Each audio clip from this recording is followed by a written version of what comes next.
those of you who can't read, most likely all of you, this is the story of the adventures of the blue car. And this fine building here is the West Virginia State Capitol building. We'll be talking about it. Well, talking about the Golden Dome on top mostly. Its current location is in Charleston, West Virginia, but I won't know that for another 6 seconds yet. 5, 4, 3, 2, 1. I've just departed from Philadelphia, where I had hoped to arrive in New York City. Immediately I knew this wasn't New York, due to 3 obvious observations. 1. The lack of tall, cluttered buildings. B. The fresh air breezing through the sugar maples. And thirdly, the fact that I hadn't yet had my wallet exchanged for a firearm stuck in my back. Some kind of a Capitol building. Let's try and find out where we are. We might have to go downstairs. Can't believe we went on the roof. Our story begins at the beginning, which happens to be in the year 1921. After the first 2 West Virginian Capitol buildings burnt to the ground, the Virginian State General Assembly thought it to be a very good idea to bring in an architect who was in fact licensed by the state. Their first choice for the job was the designer of St. Peter's Basilica in Rome. Unfortunately, that man was Michelangelo, and he had been dead for 400 years. So, they instead turned to a modern-day reincarnation of sorts, the Indiana Jones of architecture, Cass Gilbert.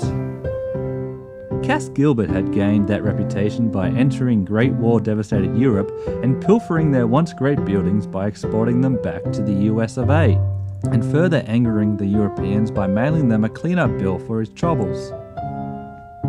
He deconstructed the Beanery Institute in Canterbury, relocating it to Little Falls, Minnesota as a railway depot. He moved the Pantheon in Rome to Washington, D.C., calling it the US Supreme Court building. And he dismantled Blitz-ruined Gothic cathedrals from London, reassembling them together like Lego blocks as the Woolworth building in New York City. Cass was quite happy to accept the West Virginian Capitol building project. He was getting quite the bad rap with Europe as a heritage desecrator. The European governments had not only banned him, but put out a warrant for his lynching, decapitation, and impaling. They apparently felt he deserved the same fate as their buildings had endured. Cass, despite not being able to access European architecture, nevertheless managed to complete 87% of the Capitol structure, with leftover cathedral and Pantheon bits. But for the dome, the Virginian General Assembly would settle for nothing less than a 300-foot-high, 25-carat gold one. So, he set his thieving sights on the Mayan Empire, but he needed help to get it. Cass had not only burnt bridges, but stole them piece by piece, and thus didn't have many friends left. But, as luck would have it, one of Cass's only friends had just won the Nobel Peace Prize in Physics. Cass asked Albert for advice on how best to smuggle gold structures out of the Mayan Empire. Albert broke the news that the Mayan civilization had collapsed over 900 years previously, and all that was left were ruins. Cass was understandably depressed, and made preparations to swan dive off his Woolworth building. Seeing his friend's desperation, Albert decided to help. He showed Cass an astonishing invention: Albert's time-travelling smoking pipe. The device was uncharacteristically simple. The bowl held a mixture of tobacco and uranium-238. Once the internal combustion began, with the strike of a match, the smoker would breathe in through the mouthpiece, causing the fabric of space ahead of the bowl to contract, and the space behind the mouthpiece to expand exponentially. The smoker would then step forward to the future, or step backwards to the past.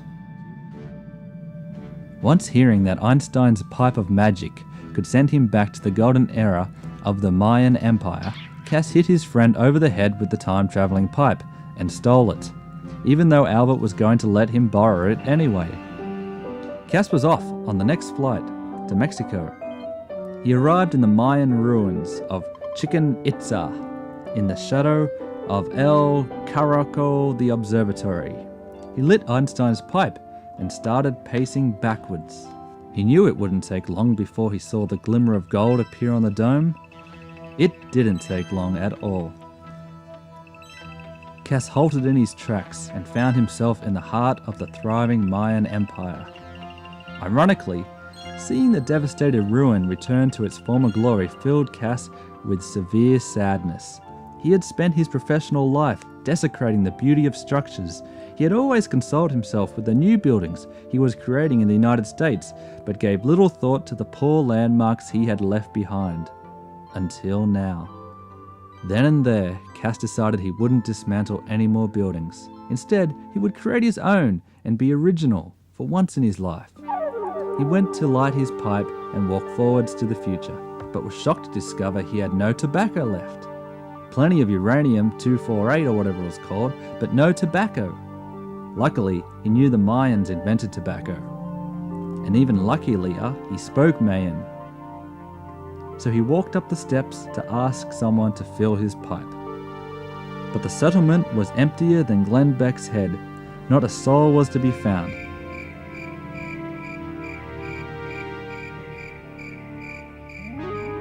And Cass eventually wandered into the observatory and came face to face with Justin Bieber. "Who's the kid?" Cass asked. Being from 1922, he had no idea who Justin Bieber was, as Bieber mania had yet to transcend time.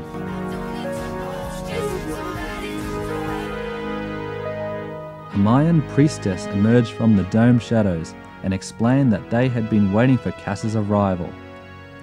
"How could you possibly know I would come here?" asked Cass in fluent Mayan. She explained that back on 8 Kamaku, or what our calendar would call September 5th, 3114 BC, a lord from the underworld appeared with his instrument of smoke, along with the boy. The world was then destroyed and recreated, resetting everything.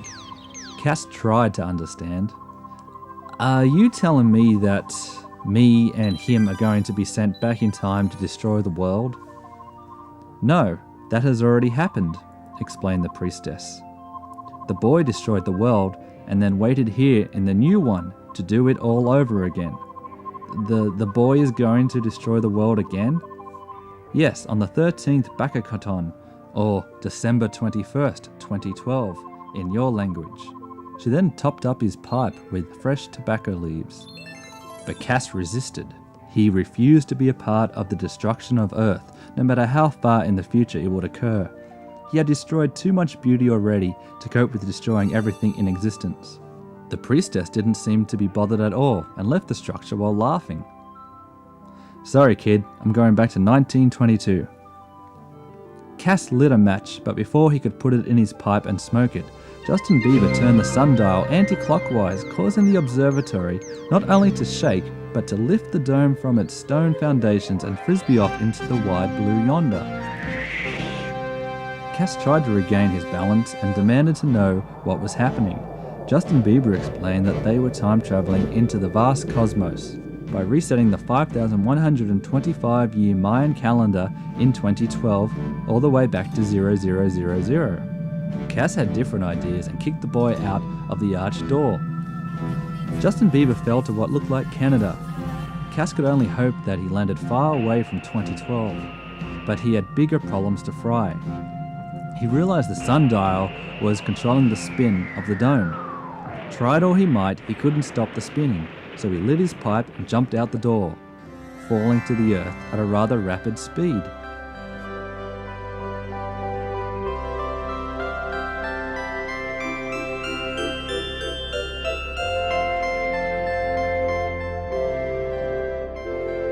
Remarkably, he landed in a haystack in the town of Archie in Cass County, Missouri, August 10th, a decade after he had first left. Cass laughed at the thought of arriving in Cass County, but knew he had to get back to West Virginia. In his haste, he left behind Einstein's pipe. The townspeople of Archie found it and thought it to be a meteorite, and named it Archie, after their town. It now sits in the Smithsonian National Museum of Natural History, which Cass himself had built from the Arc de Triomphe in Paris. Cass got off the train in West Virginia at Charleston Station to the site of the Mayan Observatory planted smack dab on top of the Capitol building structure. Out of all the places for it to land, it landed there. The Virginian General Assembly were all too happy to pay Cass's fee, which he donated to charity, remembering the lessons learnt. And he vowed only to add architecture beauty to the world, not subtract from it. So Cass Gilbert went on to design Alcatraz Prison, Dachau concentration camp, Kentucky Fried Chicken restaurants, and rather than stealing the Liberty Bell and place it outside the West Virginian Capitol building, he built a replica from the presidential toilet from the White House. President Roosevelt then had Cass Gilbert lynched, decapitated, and impaled, and collected the bounty from the British government, which funded America's entry into World War II. Thus, Cass Gilbert saved the world.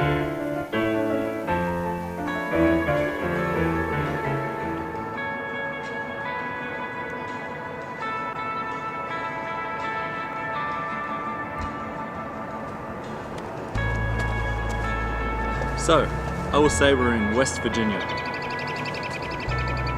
And the bird agrees. Let it go. Let it roll right off your shoulder.